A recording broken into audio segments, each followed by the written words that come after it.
मोदी आपला फ्रान्स दौरा आटपून अमेरिकेला गेले। त्यांचा दौरा अनेक कारणांनी महत्त्वाचा होता, तो तितकाच आठवणीत राहण्यासारखाही होता। पंतप्रधान मोदींनी या दौऱ्यामध्ये स्वातंत्र्यवीर सावरकरांची आठवण आवर्जून का काढली, पाहूयात हा रिपोर्ट। पंतप्रधान नरेंद्र मोदी 3 दिवसांचा फ्रान्सचा दौरा आटपून अमेरिकेत गेले। तिथे ते डोनाल्ड ट्रम्प यांची भेट घेणार आहेत। पण त्याआधी सगळ्या जगात चर्चा आहे ती फ्रान्समध्ये मोदींच्या झालेल्या स्वागताची। मोदींचा फ्रान्स दौरा अनेक कारणांनी महत्त्वाचा तर होताच, आणि दौऱ्यात त्यांना फ्रान्सकडून मिळालेली वागणूक जगाचं लक्ष वेधणारी ठरली। मोदींचा फ्रान्सचे अध्यक्ष इमॅन्युअल मॅक्रॉन यांच्यासोबत AI समिटमध्ये असलेला सहभाग असो, की मॅक्रॉन यांनी डिनरसाठी त्यांचं मिठी मारून केलेलं स्वागत असो, यातून भारत फ्रान्स मैत्रीचा एक नवा आयाम दिसून आलाय। पॅरिसमध्ये पोहोचल्यावरही त्यांचं भव्य स्वागत करण्यात आलं। आज मोदींसाठी फ्रान्समधील दुसऱ्या क्रमांकाचं सर्वात मोठं शहर मार्सेलिसमध्ये विविध कार्यक्रमांचं आयोजन करण्यात आलं होतं।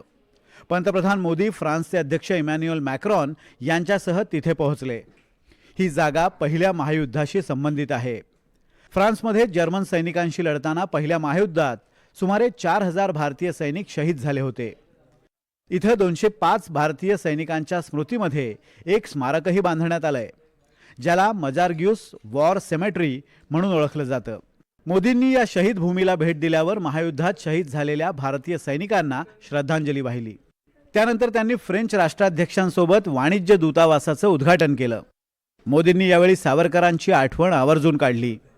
1910 मध्ये सावरकरांनी नाशिकमध्ये कट रचल्याप्रकरणी लंडनमध्ये अटक करण्यात आली होती। त्यांना भारतात आणलं जात असताना हे जहाज मार्सेलिसला पोहोचल्यावर सावरकरांनी समुद्रात उडी मारली आणि ते पोहत किनाऱ्यावर पोहोचले। तिथे त्यांना ब्रिटिश पोलिसांनी पुन्हा अटक केली।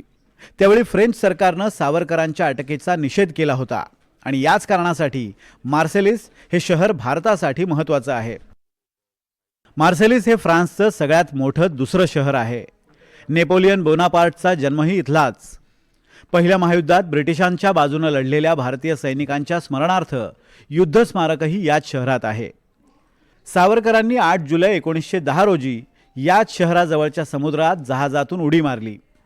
प्रसिद्ध फुटबॉलपटू झिनेदिन झिदानचं हे शहर। 8 जुलैच्या पहाटे साधारण 6:15च्या दरम्यान सावरकरांनी मार्सेलिसच्या बंदरात आपल्या बोटीच्या संडासातनं उडी मारली। म्हणजे 6:15च्या दरम्यान सकाळी ते तिथल्या पोर्ट होलच्या जवळ गेले आणि त्या पोर्ट होलमधनं खाली समुद्रात त्यांनी स्वतःला भिरकावून दिलं, स्वतःला झोकून दिलं, आणि जवळपास त्यानंतर 12 ते 15 फूट अंतर सावरकर स्वतः अंडर वॉटर पोहत होते। त्यांच्या मागनं ब्रिटिश पोलिसांचा ससेमिरा लागलेला होता। पुढे गेल्यानंतर जवळपास 15 फुटांची भिंत त्यांना चढून जायची होती, आणि ती भिंत चढून गेल्यानंतर फ्रान्सच्या किनाऱ्यावर सावरकर गेले, आणि फ्रान्सच्या किनाऱ्यावरती ब्रिटिश पोलिसांनी सावरकरांना अटक केली। आता तर याच शहरात भारताचं वाणिज्य दूतावास झालंय। दोन्ही नेत्यांनी एकाच वेळी बटन दाबून या दूतावासाचं उद्घाटन केलं। त्यानंतर त्यांनी उपस्थित भारतीयांना अभिवादन केलं। हा दूतावास दोन्ही देशांमध्ये सांस्कृतिक आणि आर्थिक संबंध मजबूत करण्यासाठी महत्त्वाचा आहे।